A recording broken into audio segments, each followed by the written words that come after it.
What's up, y'all? It's Tommy here with Everyday Finance, and today I'm going to be answering some of you guys' questions that y'all sent to me. So Jesse asked, yo, Tommy, is this... So Jesse's basically asking, I have an account with Fingerhut, the account closed and the balance was sent to collections. The collection company contacted me and we set up a payment plan.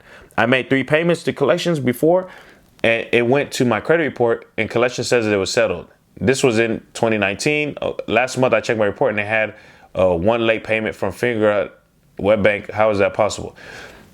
So yeah, I mean, that just sounds like the reporting is not accurate. So that's something that you would want to dispute. If Fingerhut is still reporting to your credit report about a debt that you have, that they had sent off to a collections company. Now, if they sent it off to the collections company, right, and the collection company told you they own the debt, right, they're not just trying to collect for Fingerhut, they actually own the debt, then by you making all those payments and paying it off, Fingerhut can't still be reporting to your credit report now.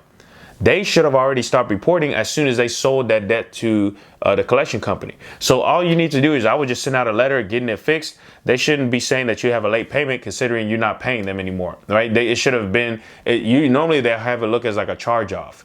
So I think all you really need to do is either A, you can reach out to Fingerhut directly and tell them that they're reporting it incorrectly, or you can just send a letter to them.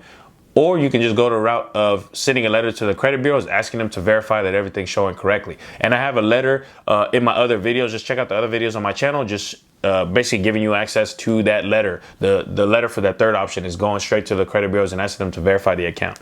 Okay, so that's what I would do in that situation, Jesse. And that's gonna be the gist of it for this one, guys. Make sure that you hit the like button. That way I know that I'm on the right track with these videos, and also hit the subscribe button down below so you don't miss any of my future videos. Alrighty, so that's gonna be it. I'll see you in the next one. Peace.